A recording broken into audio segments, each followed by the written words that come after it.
Hey guys, it's Pete from Pete for Anxiety here, the Mental Health Podcast, breaking the stigma that mental health is talked about in. Welcome in today's episode. Before we get started today, we need to cover a few things really quick. Let's talk about the Pete for Anxiety Patreon first off. It's only $1, guys. $1. What does $1 get you? $1 gets you into the exclusive episodes I am recording currently. I'm actually focusing on certain different diagnoses of things to show you guys what it actually looks like as it manifests in a person. So why not for $1, judges? Yeah, they said $1. I just checked with them too. See, they said it was okay. It was $1 anyways. Let's also talk about the Oracle Talk Radio Networks app. In case you can't be here live listening to me, watching this video, supporting the show, you can listen to it on the radio app. Why not? It connects us live to our 365 radio. Just go to your app stores and download the Oracle Talk Radio Network. You'll see the big old Oracle Talk Radio Network app logo right on there. Download it, and it'll connect you to me, 10 a.m.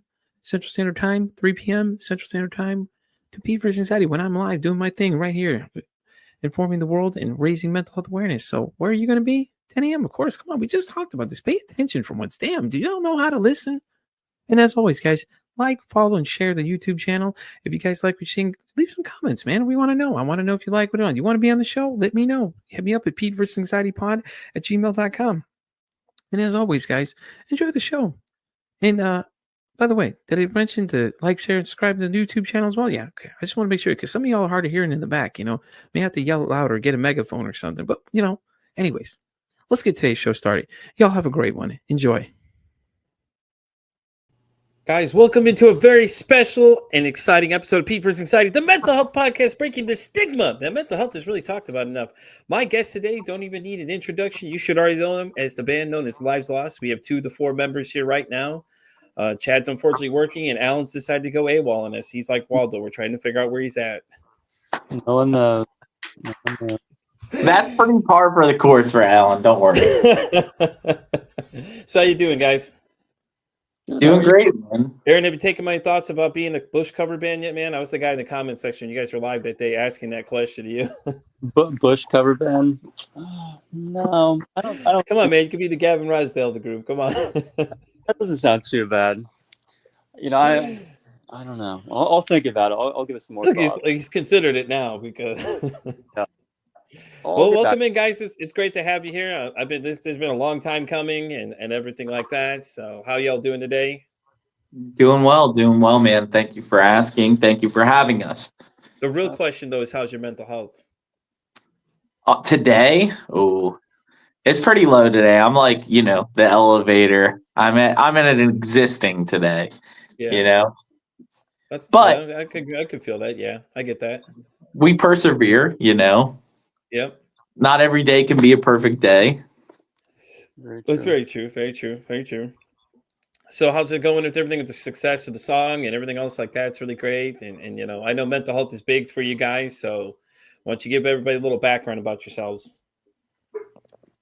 Yeah, absolutely. So, Lives Lost was founded on principles of mental health, right? And my former band, Lasciate, very much the same.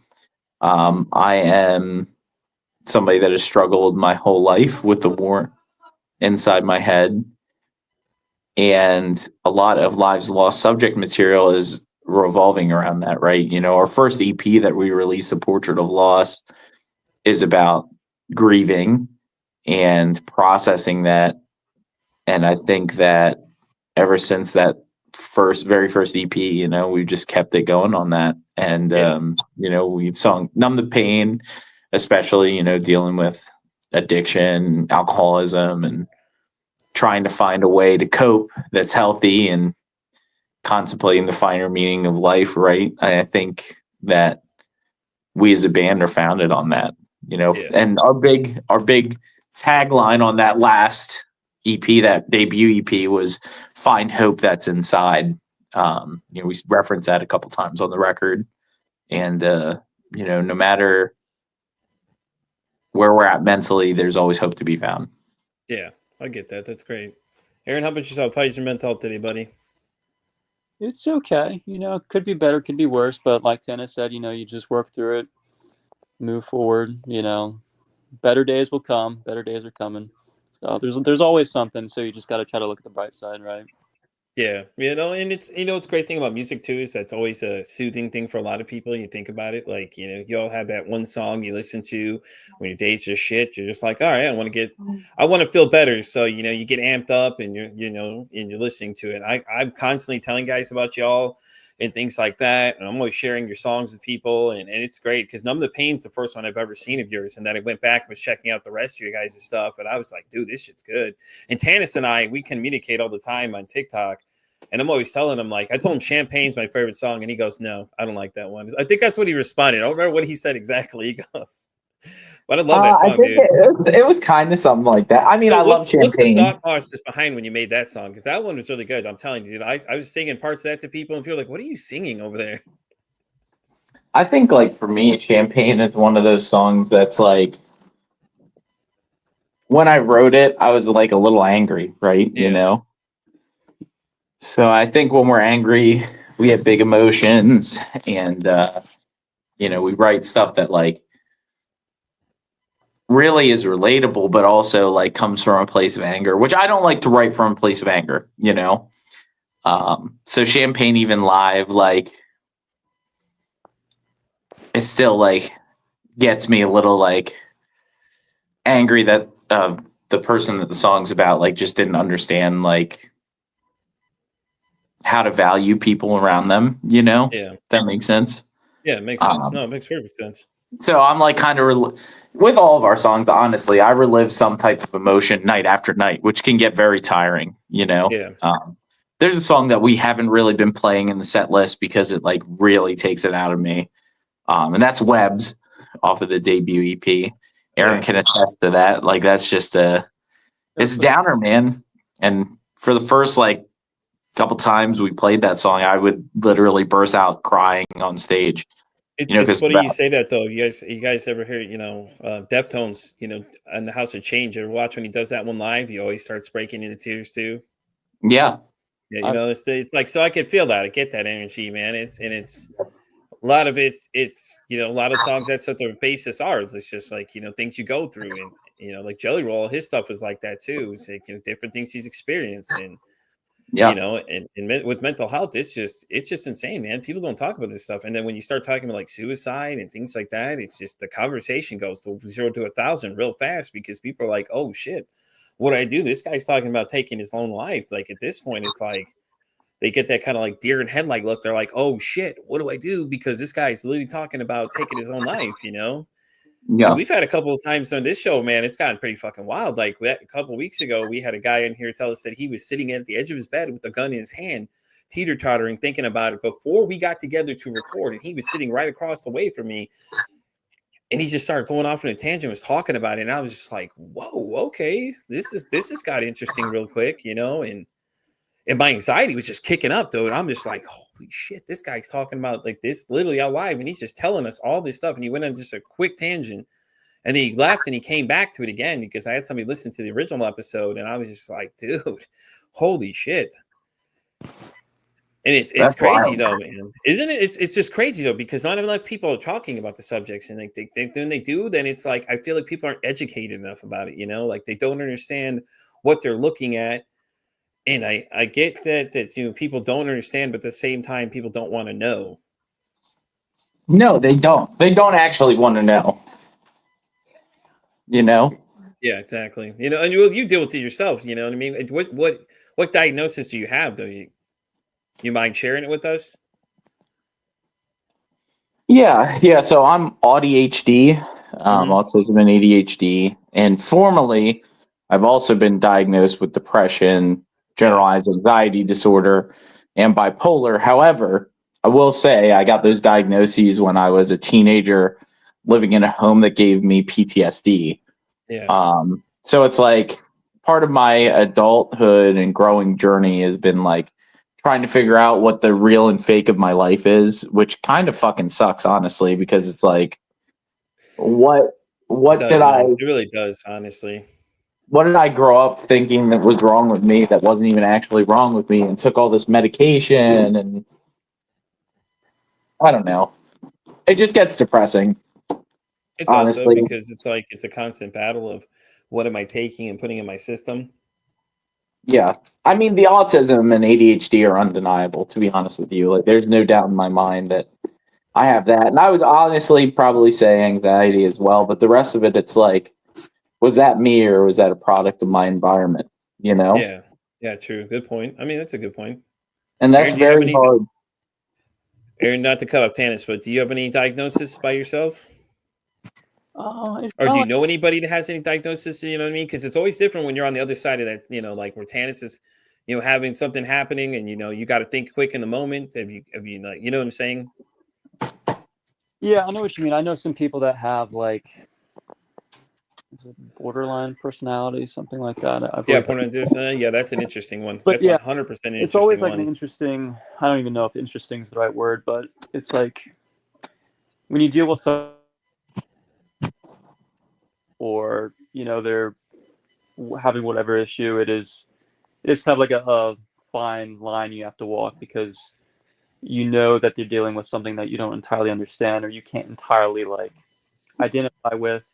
So you have to have enough empathy to understand that and kind of like deal with it, but also I guess like hold their feet to the fire if necessary. Do you know what I mean?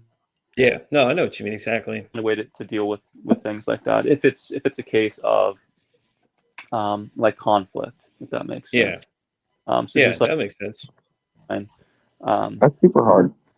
yeah, But yeah, but it's also great though that somebody that sees it from the other side too. You got to remember, there's two sides to every conversation, though, especially when it comes to it.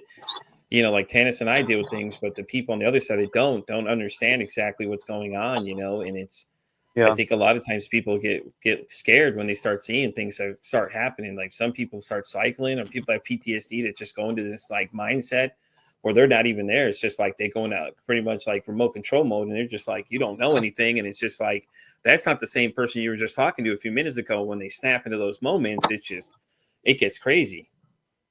Yeah, it is. So, and and with you guys, putting out your music and things out there, man, it's like every time you release something, it's like, here we go, because you don't know what someone's going to say. And it's like, that's my hard work I just put out there. And you just decide to shit all over it. It's like, well, thanks, man. I appreciate you. I appreciate listening to it. You hate it. Well, okay. Well, thanks. Now, it's like, it's not a great feeling. No, it's really not. And like, I think for everybody that writes music, it's like this too. But like, for me, especially where it's like literal songs about like what I deal with, or like Yeah. personal stuff I've been through, and then somebody's like, "This song's fucking terrible." It's like, that hurts, man. Well, we can kindly tell them to go fuck off if you need to. It's great. I mean, if you don't want to listen to it, don't listen to it. That's my thoughts on it. It's the same thing with like videos, like TikTok and stuff. When people put out these videos, it's like you gotta like anticipate that someone's gonna say something that's gonna try and trigger you to respond back. It's just how you come back from it, and it's just like, I just don't get the need to like, I just don't understand why if you don't like it, don't listen to it. It's not your taste in music, then like, just leave it alone. yeah. It's kind of like a cliche, but people that do that oftentimes, I think, are going through something themselves. Which again, You're it's not. 100% correct, sir. But it's just like, yeah, there's no reason to do that, because it's like there's songs I don't like, or there's whatever movies I don't like, but why go and be like ultra negative or try to put somebody down? It doesn't really do anything, True. Yeah, it's very true. It's just like, it's that troll like mentality. Like they want to be the bigger asshole of the group, basically. They want to see who could be the funniest. I'm like, jokes are great. It's cool to make jokes and stuff, but if you don't like it, just pass on. Like, just scroll. That's why I tell them, just scroll. You don't like what you're watching, just scroll. Why do you have to say something every time? And then there's those certain topics that just get people fired up, like politics, man. God, dude, I've never seen people go 0 to 1,000 so fast in my life. And it's just insane, because, and then when it comes to like mental health, it's like, hey, well, I'm kind of feeling depressed today. Well, cheer up. I wish it was that simple, man. I wish it was that fucking simple. Thanks for telling me. Really, any other advice you got for me? Yep, that's somebody just recently kind of made a post on social media about like what's like when you're going through autistic burnout or you're having a meltdown. And they were like, well, have you tried exercising and like just shitting on my weight, essentially? I blocked them, but like It still hurts because they're making fun of your weight. I get that. Yeah, dude. And I have terrible body image issues because I used to weigh like nothing. I wrestled and ran track and field in high school, you know. I'm Yeah. about 100 pounds removed from that, you know. Do you ever try? You try working out? I'm just fucking with I you. You had to see the circle coming back for that one, bro. know. I should have I love known. busting people's goddamn. chops, guys. Trust me. I love making jokes to people all day, man. I'm not making fun of it, but I just think it's terrible, man. I've been there too, because when I started my journey, I was like 350 pounds. Now I'm down to like 288. I That's have awesome. diabetes, and I just like it's on top of everything else I deal with. It's just some weeks I don't want to get out of bed, and I still do, and it's horrible, man. And it's funny when people want to give me advice about shit when they have no clue what they're even talking about. It's like it's insane, especially people that have borderline personality disorder. I think that's the most fascinating one so far of everything I've been studying, and people I've met that have it. It's just like what is her name? Lucy Lenore. She has it too, and she's the lady singer of Hunter. Man, this chick's got like what is it, 635,000 downloads on one of her songs, and she's over here telling us that she has struggles with figuring out who she is every day. Yeah. And it proves my point that it doesn't matter how successful you are or who you are. We all deal with something, man, Yeah, and it's dude. just it's not talked about enough. And the conversation is like I think it's tough for people to understand because a lot of people grow up in the product environment that their parent or whatever tell them that there's nothing wrong with you. Oh, there's nothing wrong with you. You may hear voices, but it's okay. No, that's not normal. That's not Yeah. normal. Or, Yeah. you're struggling with your emotions, which I met a man from Canada that's working on helping kids regulate their feelings and things like that. As young as age of 6, and it's like the change is coming, but the conversation is just not talked about enough. And we don't, get enough people together to talk about it. Yeah, absolutely. And it's like when the conversation's happening, of course, the naysayers and the trolls and the negative people, they scare away the people that really want to share and want to actually make progress with this ongoing, honestly.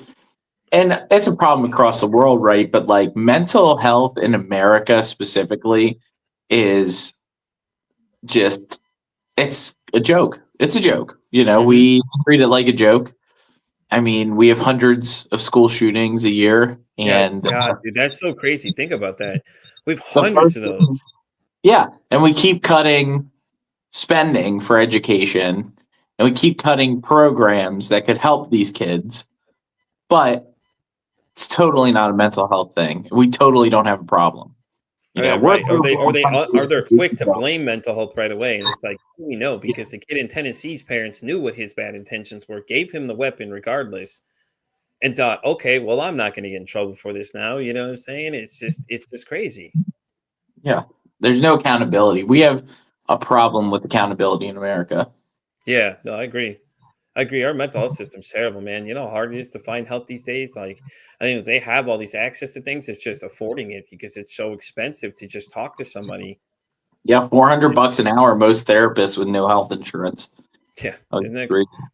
So I'm saying though, it's like it's an issue, and then we want to talk about all these problems, but it's like, hey, TikTok got banned, so that's our biggest concern now. I'm like, really? This Yeah, is what you choose your decision to make? Because that made me laugh too. People are like, oh, it's gone for 12 hours and my life just ended. I'm like, huh? There's other social media sites, right? This isn't yeah, like AOL in the 90s, but it was the only way to get on the internet, yeah, absolutely. I agree. And it's just even, and with social media, it makes it even worse though, if you think about it, because now it's like, instead of just having to call someone directly on the phone, man, you can attack people from so many different angles, like they do to you, like they're saying stuff to you, and then there'll meme pop up with your picture on it, and they're making fun of you then more. And it's just like, oh God, guys, can we just stop? Like, why do we have to continue to do this? Yep. Which then leads to, a lot of kids getting bullied and kids often kill themselves often because they're getting bullied too much. And it's like, and it's just crazy because it's like, they're so young and so gone now because you decided to do your actions. And then what then? You feel good about yourself that this kid decided to off himself? Then you have to live that decision that this kid has decided to kill himself at this point because you bullied him to that point. Yeah. It's pathetic, man. It really is. I think it is. And I think more people need to be held accountable for these kind of actions and things like that. And, it's just, I think we just need to stop. We need to stop attacking each other. I just feel like like them attacking your weight, or them, they could sit there and make fun of Aaron, say he's too skinny or whatever. You know what I'm saying? Like things like that. They just start nitpicking things on you just to see if they can get you upset Yeah. and things like that. And it's like, okay, that's great. I can block you, but you still already said it. It's already been said out there, and it's like, oh, thanks, It's already Me, in my I'm used to brain. it by now. So I've been picked on all my life for being a big guy. So it really didn't bother me at all. But I was one of those kids that didn't know how to handle my emotions. And my guest from Canada, I had talked to on another show, he was saying, like, it had you learn how to regulate your feelings at an earlier age, the outcomes may have been different. Like you wouldn't have like these outbursts, like, where like you just all of a sudden just start freaking out on people because, they're just pushing and keep picking and prodding at you. And then you just shout off. Instead of that, you would think about it for a second and then just respond, and not even either choose to respond in a different way or choose to not respond at all and just say, forget it. I'm not going to give in to their hate. Yeah. I like that emotional regulation. That's something that I think everybody should be taught, Yeah, I agree. And that's what he was doing, though. Leroy is over there in Canada. He's a principal at a high school. He's at an elementary school, actually, and he's working with kids as early as 5 and 6, and he's teaching them all these things. And he has books too. One of his books is called and Breathe, and basically that's what he teaches them. He's like, he teaches them to breathe. And like some of these kids' responses he tells me about, he's like, yeah, they literally know what they did wrong beforehand, and most adults can't even admit they did wrong. Yeah. So, and that's the scary part. It's just like, when isn't enough going to be enough that we're going to stop these things from happening, like school shootings and stuff? It's like now all these kids are getting slain, and it's like, what are you doing about it? Nothing, because technically they're not doing really anything. We're holding one person accountable, but what are we doing to prevent the next one from happening? Nothing at that point. There's no preventative measure. Mm-hmm. I agree. There's nothing. No. So, but yeah, I just like, I just think it's great though that, the music guys are putting out stuff like that too. Like it's really soothing for people. I'm sure you hear people say all the time, hey, your song saved my life, because they can relate to your story, man. It's like telling a story basically. That is what our music is, and like as a singer songwriter, even outside of Lives Lost, my favorite kind of singer songwriting, my favorite kind of music is storytelling music, Yeah. Always. Well, you think about it, most of them are telling stories, depending on what they are, I mean, okay, there's some of them that are just complete crap, let's be honest, but we're not going to name names, but it's like, well, I like it too. I just like I like the upbeat tempos, because you're having a rough day, you just turn on like Chin Up Kid. I play that one all the time now, dude. I love that song so much, and things like that. And and I like Champagne as well, because that's really good one too. Just, the chorus and everything like that is really great to it. Super and it's very addictive, it's like super addictive. And then I tell everybody about everything I'm listening to. I tell people, I send them clips of it all the time and different videos. And what is it? IED was the other one we were talking about the other day. I was like, dude, what the hell is this? This is amazing. That's a sleeper song in our set for sure. I agree. You know what I'm saying? Like you start digging deeper into the discology about it, and start finding all this other stuff. And I'm like, oh, hell yeah, here we go. And, things like that. It's great. Yeah, you might have we had a song called, was it A Promise? I think it was A Promise, or was it just Promise? Yeah, A Promise, yeah. I'll check it out. He took it down, but we did have one. Take it out. Send it. You can send it to me directly. Then that's okay. We'll figure it out. You can send it to me. I'll listen to it. I'll give you my honest opinion. I like it. Like I said, man, I like a lot of things, man. I listen to everything though. Yeah. That one I think is going to get a re-record. You think so? You just not like how it sounded the first time through? I think we're still figuring some stuff out, because we, that's what it is. That's what y'all need to do, man. Y'all need to go live sometimes, just let people see what you're doing behind the scenes. Like it's so cool to see the process of you guys, figuring out and tinkering out and stuff. It's pretty cool though. I know Hunter does that sometimes. They'll go live and they're practicing, and you just get to hear them have a general conversation and stuff. And people really like to, that'd be so cool to see. You guys sitting there tinkering with the song, trying to figure out how to get it to work, and then just kind of going through stuff and things like that. Because that'd be pretty cool, though. I think they'd give a lot of people behind the scene look. Kind of get that very much like a VH1 behind the music kind of look. You know what I mean? You're back there, people seeing how the process goes. One of my favorite things when I was growing up was those VH1 behind the musics. I know, it's so good. And then there was the other one where it's the unplugged, where there's just them in the studio with an acoustic guitar just going for it. Unplugged, baby. You guys gonna do acoustic though? Oh yeah, we do a lot of acoustic actually. So outside of Lives Lost, I perform acoustic Oh, solo a okay. lot. Okay. So I go live acoustic a lot on the. I mean, you've been in a couple times, I Mm-hmm. think, on TikTok. I have. So that has definitely helped our growth too. I've noticed, like people really like the acoustic stuff. Yeah, acoustic's really good because think about it. Like, Bush did a bunch of acoustic songs, and I'm a huge Bush guy. Stained is always great. I'm a huge Stained guy. I love I cover Corn. so much Stained. Oh my god, dude, I love Stain so much, dude. Aaron Lewis, I just love him, dude. I don't care what anyone says. I listened to what is it, Break the Cycle, for the longest time, dude. It's like I had that album run repeat all the time, and it's there's very few I can make it through the whole thing without having to skip something. I think in my lifetime, I think three of them I can come to mind right now is The Witness and the Sufferer by Rise Against, Break the Oh, Cycle by Stain. classic. I love Rise Against. It's so great. That album is so good. It just flows all the way together. And How then much do I talk about that album, Aaron, through the years? telling Yeah, you, we need a cover song, man. I think you should go for it. I mean, The way that Tim sings is so hard to replicate, though, and like I just don't have that. well, you don't have to sing like Tim, man. You do it your own way. That's it. Yeah, Think about it. I Prevail did the Taylor Swift song. that's true. But with rock, it's so hard because I think rock and punk and metal, because we're like so attuned to like Rise Against is punk rock, so they have that style of vocal in punk rock is so popular. Yeah. That more that gritty, like yelly, like that. Yeah. Don't help me, oh no! He's like literally yelling just the whole. Yeah, That, yeah, you yeah. know? No, and what is it? I love this. What is it? Behind Closed Doors on that album is my favorite one. I think out of all the songs. Well, that and Approaching Curb. Yeah, that's good. You know what I mean? The Approaching Curb one just kind of just starts going and everything like that. And I love. And the other one too, Shocky was Cold. Is another band I really like. If you like Who? Stain, Cold. Oh, Cold. I love Cold. Yeah, you know what I'm saying? Like a lot of people don't even know who that is. I'm like, bro, y'all don't know who Cold is? Like, get the fuck out of here. Yeah, Cold's great. They're a band that should be way bigger than they are. They had the Cold Army and everything else like that, and then they left after a different kind of pain. They went away and came back, and things like that was really cool, and that was like I always tell people, if I'm gonna kill myself, like, and this is gonna sound fucked up, but the song I would pick is a different kind of pain, be the song playing in the background. Yeah, It's just so intense. Like if you think about it, he made that song for that person that lost their family member.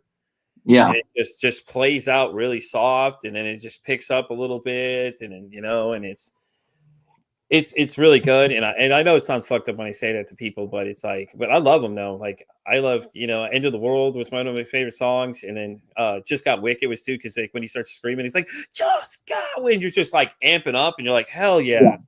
That whole era of like rock music, just in general, just like that's my jam. That's my back. That's what got me through my issues during the back in the day, man. Because when I was a kid, my mom abandoned me when I was 10, and I had a lot of fucking issues, man. Like I still deal with the problems now.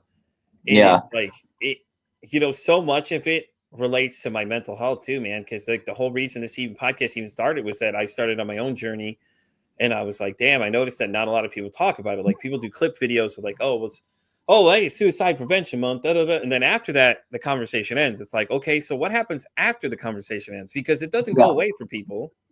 No. That's, there's another podcast that we were on that I think if you don't know of them, you would get along with them very well, called the Stereotherapy Podcast. Have you heard of them? No, I got to check that out. They just had Anthony Green on. He was talking about his struggles with addiction and mental health, and we were on there as well. And Lisa and, man, I think Justine, the other girl's name. Justine Robinson, the girl from a Mentally a Badass podcast? I don't know. It's probably Justine Rose, I think is what her name is. But yeah, I think I may know who you're talking about. She's going to be on the show next month, actually. But I wonder if it's the same Justine. Or if her name's Justine. But the main girl, Lisa, is super sweetheart. She's from Jersey. She loves, 2000s emo, rock, punk type stuff. So she had us on, and she is keeping the same conversations alive too. So like, definitely somebody that I feel like you would really hit it off with, Pete, for sure. Like I might know Justine, actually. Like I said, she may be the same girl I'm thinking of, because There's a girl that's named Justine that me and another person I've had on this show named Stephanie Aycock. She's got a film called Bloom. She's trying to get made. It basically Bloom is another way to look at mental health. It's like instead of being like so like information, cram it down your throat. It's like it adds a spin to it. It's like a story of a girl who deals with all these things, and she's faced with a lot of these things, and there's a little humor in it too. That way people can digest it. It versus like just cramming facts on people's throat because like that works for some people and other people it doesn't work. But and I'm thinking I'm thinking of the same person you are though. It's probably Justine Rhodes. I think it's what her last name is, but she runs a Mentally a Badass podcast. That's hers. She's actually going to be on next month and on the 17th, I believe I have her coming. So yeah, I have the podcast episode up just so I can see. He's searching for it now. Yeah, dude, I get hyper focused. No, you're good. Aaron's over there. He's just quiet over there. He's just hanging out, watching us have our conversation here. Oh yeah, I'm absorbing it all. But no, I mean that. Yeah, I mean stuff like humor and I mean if you just spit facts out, or if you just make it too much like one of those like high school or like middle school like assemblies, that we used to have. Yeah. You know what I mean? Like finding a good way for people to digest it, or to even just make it like more interesting, or like you said, funny. That's what it. She said it has humor in it and stuff too. There is actually a trailer. It's called the Bloom.com. I think it's bloomthemovie.com. I know she's on Facebook or on Instagram. I'll have to shoot it over for Tanis and he can share it to you guys to check out.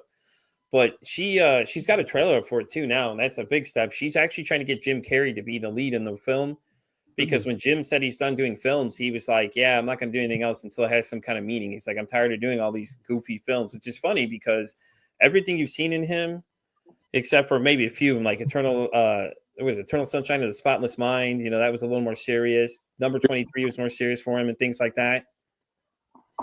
Her last name's not on here. It's just listed as Justine. Sorry. No, you could. I'll shoot you identity. I'll shoot you an image of which one I'm talking about, and on Instagram, and you can tell me it's probably her. Honestly, she gets into a lot of them. Okay. Like that. So, but yeah, it's just like her dream is to have Jim Carrey be on the film, though, and I was like, damn, that's an interesting choice. You think about it, because all that we know him from is like Ace Ventura and all those other films he's done. But he also did do some serious ones, because he did like Number 23 was a very interesting movie, and it turned out, had to do something with his wife, or I can't remember how the end of that movie went, but it was just like, it was crazy because I watch a lot of movies and things like that. So I was just like, oh yes. And I like movies, but at the same time, I feel like the whole depiction of how mental health works is just not there. I think Girl Interrupted is probably the best one though so far, of just like giving you an idea of what it's like to be in one.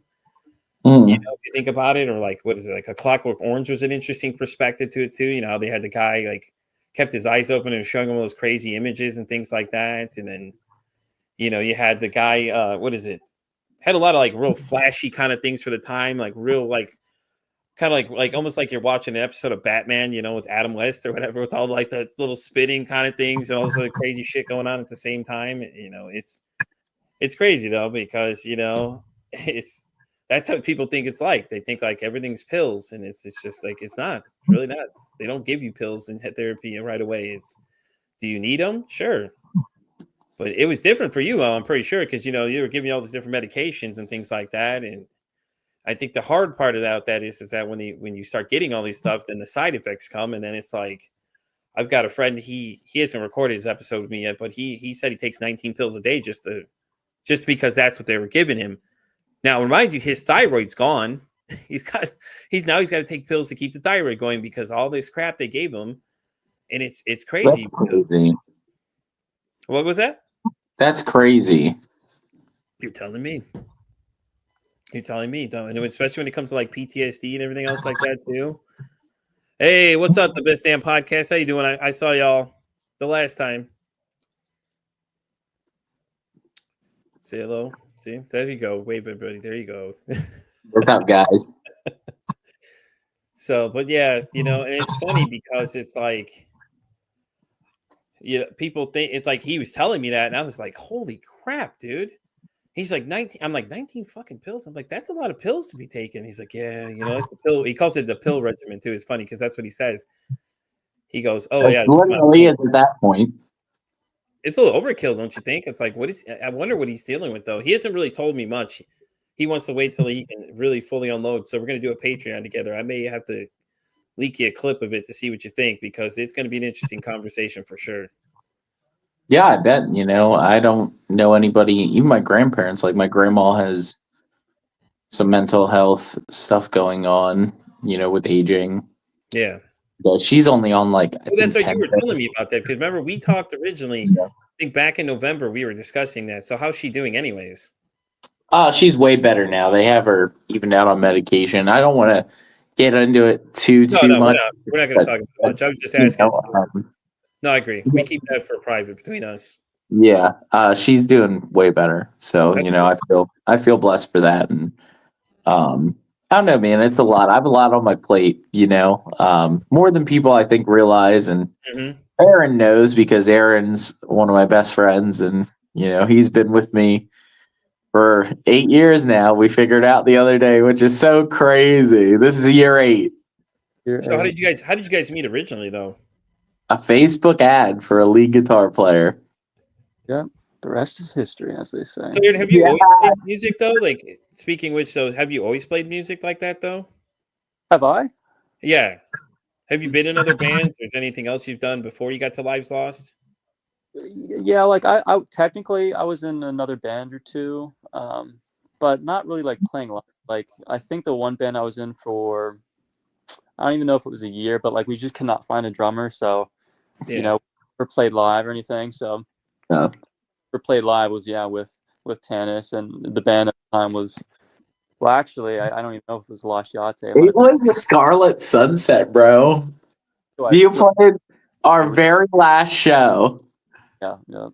And Lasciate was formed in the basement of the factory, which was a Christian youth recreation center or something.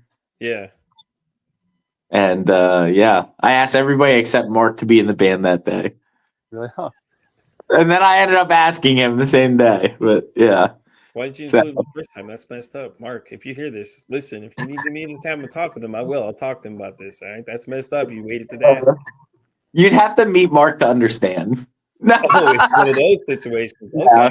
He's one of my other good friends, one of my close friends.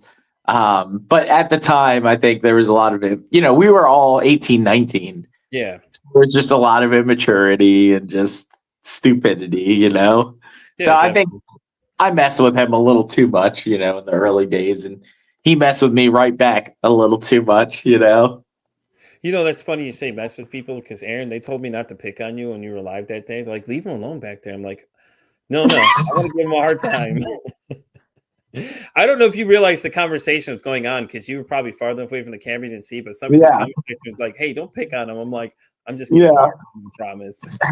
Yeah, who I can't remember who said that. It was somebody that knows Aaron. I know that much. She was like, don't Gabby. Gabby was standing up for you, Aaron. Yeah, she was like, don't pick on Aaron. Wait, yeah. My feed keeps coming out periodically, which is fine, but I'm kind of missing a little bit of what you guys were talking about. Were you talking about the TikTok stream we did? Yes. Yeah, the TikTok stream, and Gabby was coming to your defense when Pete was picking on you. Oh, okay. Yeah. She was like, she's like, hey, don't pick on him like that or whatever. And I was like, oh no, it's okay. It's all in good fun. But and then Tanis and I were talking about when Alan comes in to give him hell about his vape, like tell him he's not allowed to vape on the screen. Oh yeah.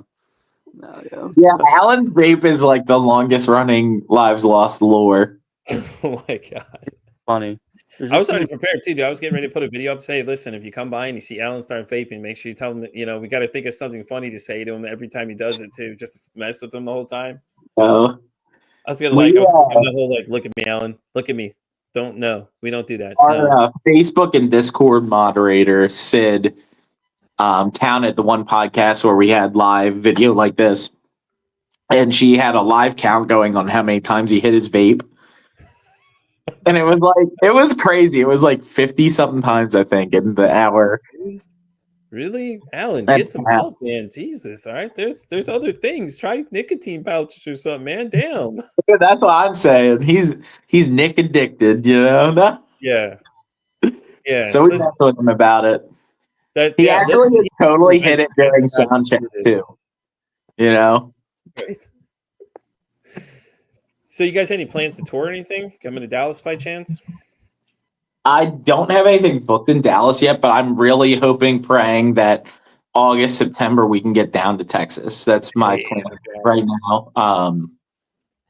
As of right now, like most of our touring coming up is like weekenders and it's regional. You know, like Connecticut, Rhode Island, Maine, Yeah. uh, Yeah, New because Hampshire. you guys said you were all in that area over there on the East Coast. Yeah, so we're in PA. We're in Hershey, PA, is where Okay. we're located. So, you know, we do a lot of weekenders in Maryland, Delaware, New Jersey, Virginia, West Virginia, and New York. Yeah, it makes sense though. And Ohio sometimes. Oh, okay. I got a friend that's from Ohio. He and I met through TikTok. He lives in Ohio now, but I'm originally from the Chicagoland area, so I'm down here in Texas now, freezing with the rest of these people. It's great because like everybody makes fun of me because they're like you don't have Southern hospitality. I'm like, I know, I'm not from the South, sorry. And that's the longest running joke at work. It's like my boss looks at me, and goes, "You don't have Southern hospitality." I'm like, I know, don't. It's okay. I said hello to you though. Be at least be glad I did that much and acknowledged you. Okay. Yeah, 100%. You're from the Midwest initially. Yes, Wow. sir. You don't got the Chicago accent. I had the thick accent when I first came down here, but I've been here for so long. I left when I was like 19. I'm born in Des Plaines, Illinois. Anybody knows that? That's basically right across from where the first McDonald's was there. I was born that's crazy. I was born in the hospital right across the way from there. Wow, that's cool. So I lived in Illinois for the longest time. I've been there till like I said, 19. I lived all over the place. I lived mostly in the suburbs. I went downtown all the time because I'm a huge Chicago White Sox fan. So I'd always go down and see the games and stuff like that. And then different members of my dad's side of the family all had different jobs at like the United Center where the Bulls would play. And so I get to see all those live events and things like that and things like that. And, concert wise, I went and saw like Ozfest and stuff when it came to Chicago a lot of times and things like that. It was still going on. And then when I came down to Texas, I kind of faded away from the scene for a little bit. I just had too much going on at the time. Had a girl, got involved with a girl, had kids, and it was not fun. Gotcha. Basic gaslit me and things like that, and it was just But I try to check out live music all the time. Like this last year was supposed to be nothing but just going to see people coming into town. I've seen Papa Roach like a few times when they've come through. I saw Tim and Rise Against when they came through, and they were in Dallas. Well, they were in Houston first, and I came up to Dallas when they did that first one and they dropped the new album. I'd fallen back up here because I'd come up to where I'm at now in this area, right outside DFW, is where I'm at now. And it's great because there's all these nice little venues and things. I suggest Southside Ballroom if you guys make it to the Dallas area. Phenomenal room. It's just the sound quality is really great, and it's just one big, massive room. That's all it is. Just one massive room with just people in there. I can't wait until we're that level to play stages like that. That's always been my dream. When we come through, and what we try to do is do like at our level, 200 cap rooms. Oh, there's like so much in there, dude. There's so many different places. The Bomb Factory and there's Dos Equis one is really when you're really pushing for, like Dos Equis pavilions out there and but Southside Ballroom's not that bad. It's like just like I said, it's just one giant room that's opened up. Basically, there is like a little level in between there and things like that. But I like just the energy in there alone is great because we saw what was it, Papa Roach, Bad Wolves, and I can't remember the other band was just forgettable. They were just forgettable, and that's sad. When you go live, some people just shouldn't play live music, unfortunately. But it was great though. The sound quality was great. Southside had a big pit and everything in there too, dude. And it was awesome. What are you looking at now over there? I'm looking at the capacity of the venue and looking at pictures of it. Look at Alan. Look at this, Aaron. I'm trying to tell him about these damn venues. He's like, "That's not for us."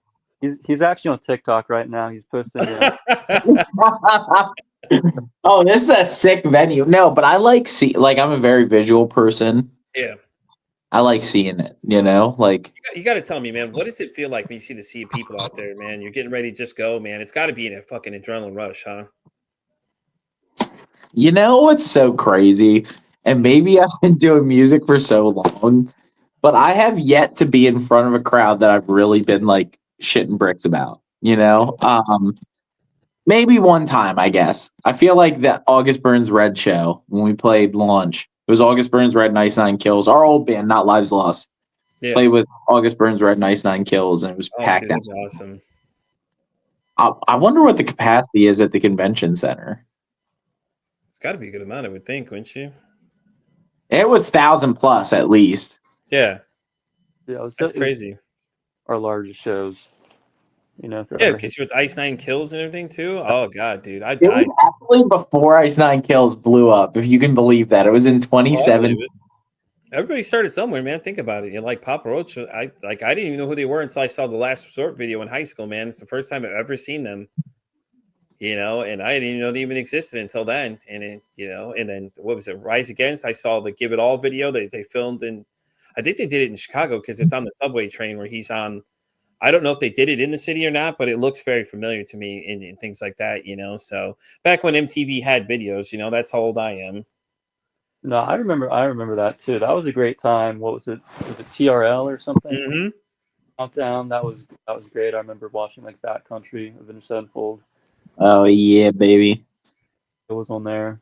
Just Yep. like Says the convention center's capacity is like 5,000. So it's Jeez. probably the same as that ballroom that you're talking about. Because I just looked it up. I think it says there's a couple thousand too. There you go. See, look, it's perfect size for you. Now you can stop making excuses and come. Yeah, that's hilarious. Pete, I love your faith in us so much. I do. Listen, man, I love it, dude. Like I said, it's great talking to guys like you. You know, you don't get a lot of people on this show, though. You know, it's great when you always get a musician on here because their point of view is just so different. Yeah, So I agree. I'm passionate about it because Spirits is the next one I'm trying to get on, and I've already told them I'm going to talk to them about March coming on. Yeah, I love Spirits. They're great guys. I've talked to their vocalist a couple times on his live streams. Yeah, he's cool. Terrible with names, so Yeah. unfortunately. The only people I remember you. I remember Lucy. I remember what is his name? Bryce from Pretty Suspect. He's out there in Oregon as well. Pretty Suspect is awesome. Yeah. See that, Bryce? I'm gonna clip it to what he said. I'm like, Bryce, look, they're talking about you. He was shocked to find out that one of my guests from Florida knew who he was.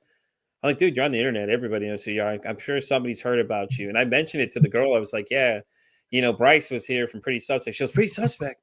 Really? I was like, yeah. He was sitting right in the same area you were. And she's like, no way, get the hell out of here. I know them. I was like, well, yeah, let me ask him. Maybe he'll give you a shout out. So he gave her a video shout out with all the guys in the thing. He's like, oh yeah, Pete said you wanted to shout out. And she was losing it because she's like, she knew who he was, and he was a little taken back too because he's like, dude, really know who I am? I'm like, I'm over here in Oregon on the other side of the states, and then somebody in Florida has heard from me. So it's so cool, though. That's the power of music, man. You know, and I feel very blessed and grateful to be getting bigger and bigger by the day. You know, I feel like we're really growing. I was a little worried about TikTok going away because we do very well on TikTok. Yeah, I get that. There's so many things out there, man. TikTok's still here. No, there is, and we do well on Reels as well. You know, it's just like I feel like the community in TikTok, and I've noticed this. There's two apps where I think there's like strong sense of community within like subgroups and like niches. Yeah. Reddit and TikTok. That's it. Yeah, Reddit. And maybe Twitter, but I hate X. I hate Twitter so much. Not a fan. I'm figuring it out. They post stuff on there. I like Instagram Reels. That's my favorite place to be is Reels because it's just a message board basically. And I enjoy Reels too. I love Reels. Yeah, I love that whole Threads thing and thing like that. You know, because you just get on there, you can just Threads is awesome. Yeah, Threads is another one that I think is community building right now for sure. Oh yeah, for sure. I agree to that one. I love it, dude. It's so great to hang out in there. And Facebook is getting good again. Facebook goes in spurts where it's like either unusable or it's usable, and there's no in between. Yeah, there is. Yeah, I agree. So, Facebook's kind of like, it's kind of becoming MySpace basically now. You know, except for 100%. I post on there a decent bit, like mostly like statuses, and I try and use my platform for good because I have like, I don't know, a couple hundred, maybe even close to 1,000 followers on there personally. And, today, long story short, and I'm not going to get into this too hard. I found out like somebody that I know and a band that we've shared stage with in the past, their vocalist participated in some like domestic violence essentially. And Yeah. like something that I feel like is important rings true here on this podcast and needs to be spoken about more is like I feel like a lot of people, especially men, and I hate to say it that way, especially men, we feel like therapy is like not okay. And Mhm. we use other things to replace therapy. You know, for me, for a long time, it was the alcohol and recreational drug use and Yeah. you know the gym and women and everything else. You know, than what I needed to be doing, and even music for me, like for a long time, it was like, oh, music is my therapy, man. You know, and I love music, and it's definitely a coping skill. You know, but Yeah. music is not a replacement for therapy. So I think developing healthy coping skills, figuring out how to regulate your emotions, you know, that is by far the best thing that you can do for yourself and for the people around you. You know, there's a reason why so many women choose the bear, you know, and Yeah, I that think whole conversation. Yeah. it really comes down to that men will do anything other than go to therapy for their problems, you know? Mhm. And I just want to make sure that like everybody knows like it's okay to go to therapy. It's okay to talk to somebody. Like, in fact, it's more than okay. And like the learned behaviors that you've picked up from your male role models who probably have great things about them. Maybe even some of them have told you it's okay to express your emotions, you know, but you don't have to take that cycle of negative. You can break the cycle, you know, and Yeah, exactly. get new coping skills, learn how to regulate your emotions and just, you know, be better for the not only the women and children in your life, but for yourself too. You know, I Yeah, think that's definitely. important. If you're I not agree. growing, you're dying. Yeah, I agree. There's never too old to learn new tricks and relearn things and change things the way you look at things. Like I can tell you from experience, like I avoided my problems for so long and it destroyed a lot of things. Like I have kids and things like that, and I take all my rage out on them, and it's not fair to them. My dad did it to me when I was a kid. He had a really bad problem too, and my mom was the same way too. She's very verbally abusive and abusive too. Like there's times where people think I'm kidding. Like my mom beat the tar out of me. Like she Yeah. had me on the ground stomping on me and things like that. And it's just like people think it's a joke. I'm like, no, this is all serious. I'm telling y'all, this is what happened. And of course she'll deny it. Oh, I never did those things. I'm like, I was there. I could tell you these happened. So like quit lying about it. Yeah. And that's my biggest thing. Is like now I'm working on forgiving her for just leaving me. Yeah. It's like, like we got into a disagreement about something and then you just went ahead and just dropped me off. It's like, really? Like, because then it was like, then she wanted me to come back when she realized that she wouldn't get child support for me. I was like, what the fuck? It's like, you all start like processing and you start really thinking about what she said. And she was like, yeah, no, he needs to come home now. I'm like, no, I'm not going home. Hell no. I refuse to go back. And ever since then, it's like me and her have not had a great relationship about things, and it's because that whole thing, that one thing that happened. And then it's like, after that, it's like I just kept distancing myself away from her because I didn't want to be around her. Yeah, I can imagine. Doesn't even acknowledge the things she did to you. Then I don't know how you really move forward from that. If you can't even reach that kind of first step. Yeah. I mean, at this point, it's more like my therapist said that she said to write a note and then light it on fire. She said, because at least you put down your thoughts, exactly what you're going to say, because at this point, you're not going to win with that person. So she's Yeah. like, just, write it down and then just burn it. And then you'll be, and there you go. That's your way of saying, getting getting the resolve of feeling like she's apologized for it. Because at this point, it's not ever going to happen. She couldn't even accept my brother being transgender. It was like a big dilemma when the whole thing went down. Like my brother wrote like a 4-page note to her and she finally came around after a while, but it was just like, for you to have to go through all that, it's just like, it's ridiculous. It's like, these are your kids, man. Like they're your kids either way you look at it, regardless, man, woman, they decide to change their sex. I mean, they're still your kid. It's like, the things you they don't understand. Like, I don't think they realize that the mental distress you go through later on in life, because like so many of my rage issues come from that, because I'm so angry. And you wouldn't think that though, but once you start really analyzing it, that's what the main problem was a lot of times. Because when she did that, it's like, Now I'm like, I'm angry at the world, and it's like you don't see it from that side because you're the angry one. So all you know is that you're mad, but you don't know why you're mad. And then, like Tannis said, you need to go talk to somebody. Like it's okay to talk to somebody. Yeah. And I think the biggest problem I hear people say is, "Well, I don't want to talk about my feelings." And don't talk about your feelings. Just go talk to someone. Like I guarantee they know more about what you're saying or what you're thinking than you realize. 110%.